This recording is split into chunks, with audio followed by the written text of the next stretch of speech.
जय श्री राम भक्तों। राम राम। आज मैं आपको एक छोटी सी कथा के माध्यम से आप लोगों को बताऊंगा कि गुरु सोच समझकर ही बनाना चाहिए।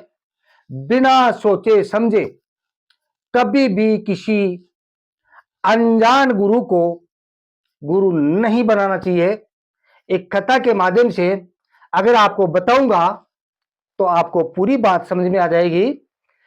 भक्तों, एक बार कलयुग कलयुग ने भगवान शंकर की कठोर तपस्या की। कलयुग ने भगवान शिव शंकर की एक टांग पर खड़ा होकर कठोर तपस्या की। काफी समय के बाद में भोलेनाथ कलयुग के सामने प्रकट होकर कलयुग को बोला कि हे कलयुग, भगवान शंकर बोलते हैं कि हे कलयुग, तेरी भक्ति पर मैं बहुत प्रसन्न हूं। जो वर मांगता है मेरे से मांग, मैं तेरे ऊपर बहुत प्रसन्न हूं। कलयुग ने अपनी दोनों आंखें खोली। भगवान शंकर को देखकर कलयुग प्रसन्न हुआ और भगवान शंकर को कलयुग ने बोला, हे प्रभु, मुझे देना ही हो तो ऐसा वर दे कि पूरी दुनिया आपको न भजे और सिर्फ मेरा ही गुणगान करे, मेरे को ही भजे। भगवान शंकर वो तो त्रिलोकीनाथ थे, पहले से जानते थे कि कलयुग कहीं न कहीं उल्टा फुल्टा वर मेरे से मांगेगा। लेकिन भगवान शिव शंकर ने एक रास्ता निकाला। शंकर भगवान बोलते हैं कि हे कलयुग, मैं तेरे को वचन देता हूं, पूरा संसार आपकी भक्ति करेगा, लेकिन मेरी शर्त है। मैं भगवान शंकर बोलते हैं कि मैं 12 साल में किसी गुरु के रूप में मेरा अवतार होगा।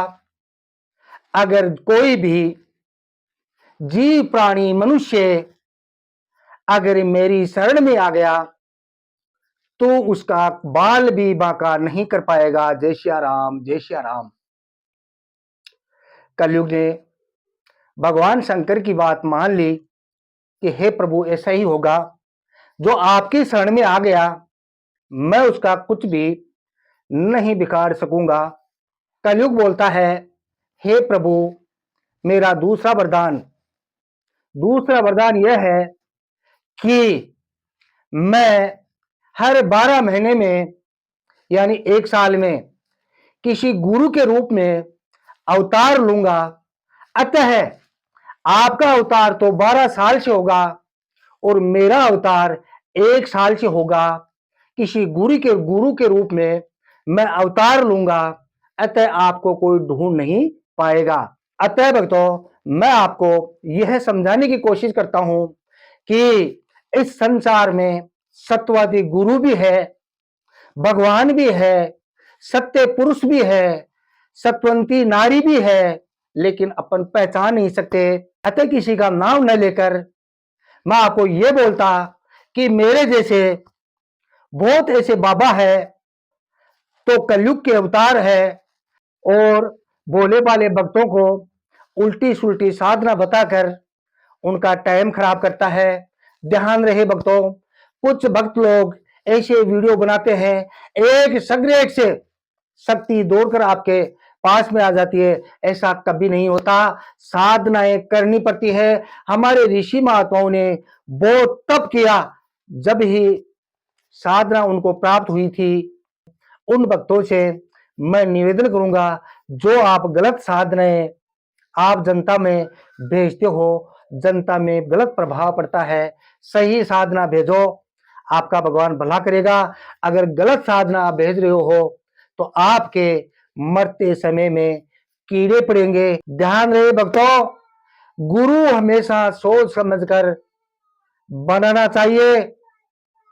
कहीं ऐसा न हो कि आपके पास जो है वो भी आपसे दूर हो जाए। कोई शक्ति है आपके पास से, वो आपसे दूर हो जाए।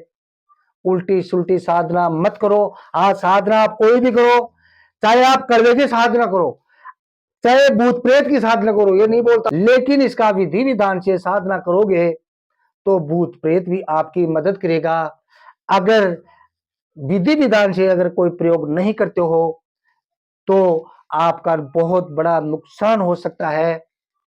इसीलिए गुरु सोच समझ कर बनाए। भगवान आपका भला करे। जय श्री राम, जय श्री राम, जय श्री